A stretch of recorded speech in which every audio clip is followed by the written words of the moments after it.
స్థానిక సంస్థల ఎన్నికల్లో ఓటు వేయలేదన్న కారణంతో ఓ వృద్ధురాలి అంత్యక్రియలను అడ్డుకున్న ఘటన జోగులాంబ గద్వాల జిల్లాలో వెలుగు చూసింది. గట్టు మండలం సెల్కాపురం గ్రామానికి చెందిన 90 ఏళ్ల చాకలి సవరమ్మ మృతి చెందగా శ్మశాన వాటికలో ఖననం చేయకుండా కొందరు అడ్డుకున్నారు.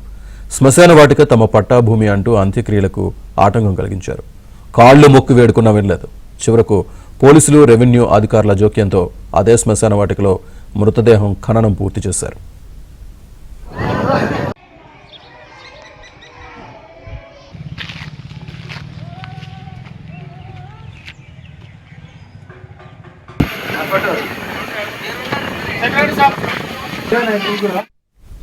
ఇదే అంశానికి సంబంధించి పూర్తి డీటెయిల్స్ మా కరెస్పాండెంట్ బసవరాజు అందిస్తారు. బసవరాజు.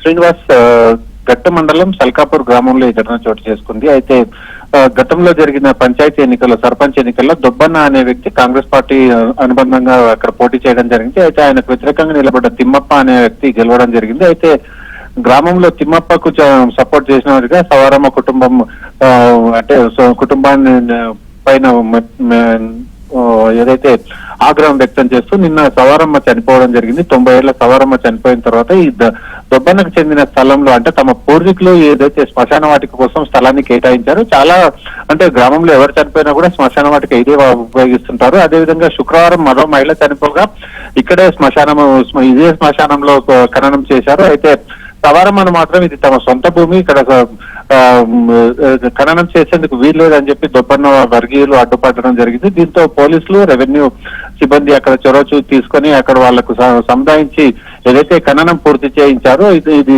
అంటే కేవలం పార్టీలకు అంటే తమకు అనుకూలంగా ఓటు వేయలేదన్న నెపంతోనే ఇంతటి దారుణానికి ఒడిగట్టారని చెప్పి మృతురాలి బంధువులు ఆరోపిస్తున్నారు. శ్రీనివాస్. రైట్.